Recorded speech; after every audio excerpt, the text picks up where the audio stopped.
Hey folks, on man here. My dryer's on the fritz. It's actually been making a nasty burning smell. I figured I'd document trying to fix it, assuming I can fix it. I'm not a master fixer by any means, but I'm fairly good with my hands, as my girlfriend will test.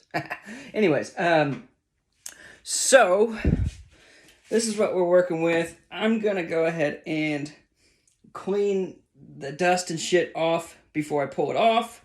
When I pull it off, I'll show you what, once I pulled it off, all that crap. I'm not going to get too technical because that's what other YouTube videos are for. Mine's more for me, I guess me having someone to talk to while doing this. I don't know.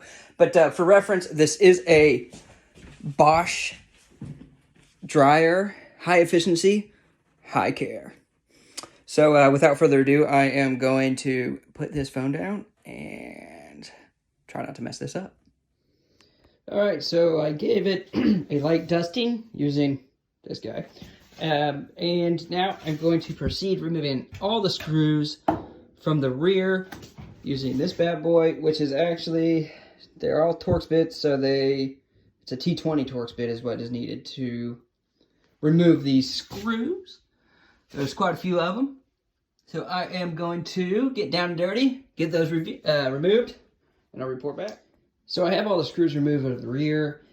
You do have to slide this back and lift it up to get it out of the way to remove these two last screws. I did want to do a little pro tip here.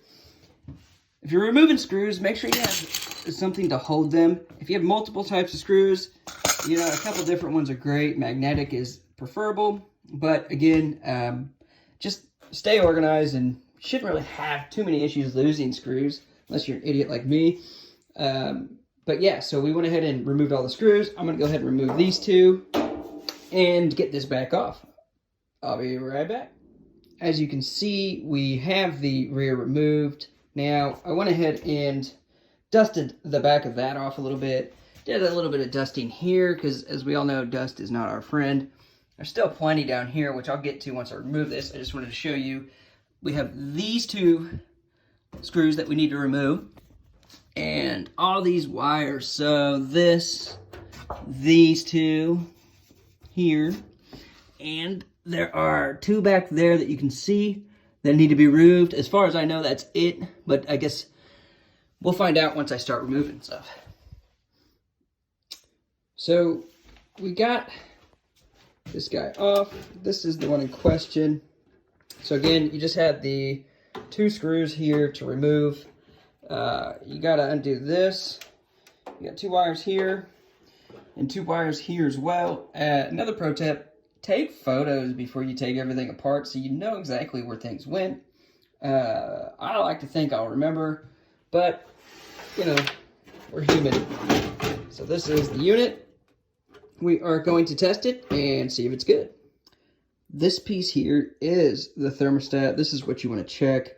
If you get a reading anything other than 0, then likely it's bad and you just need to replace it.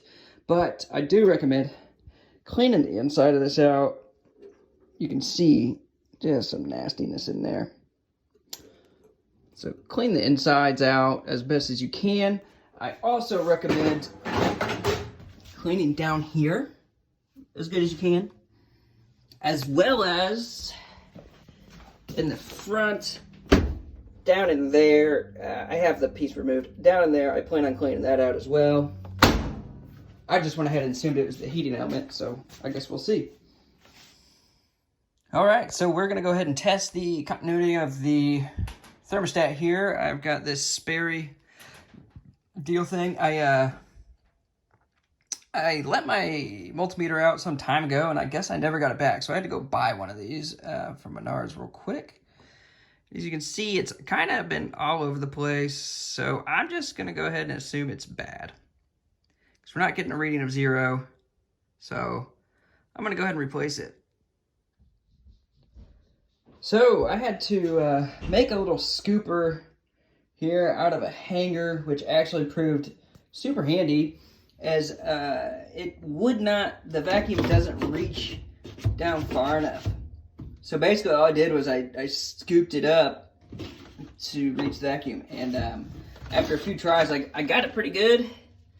A lot out of there. Let me turn this vacuum on. I mean, the vacuum's almost full, so it's like, and I emptied the vacuum prior to doing this, so there was quite a bit of shit in there.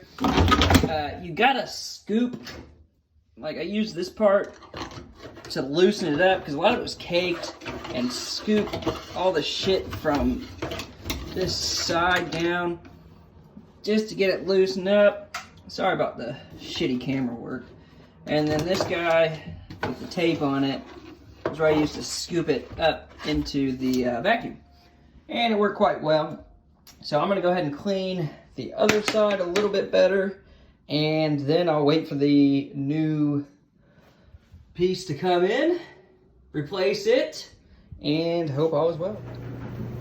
So I went ahead and put everything back together. I put the old thermostat back in, just to confirm that I was right, because I love second guessing myself. So I'm gonna stand here and see what happens. One thing is, make sure you clean back here real good from time to time, as it's been known to cause fires, build up. You know, we did a good job of cleaning the inside of this guy, you know, the tube that runs through there, all that shit. It'd be a shame if we just forgot to clean behind it.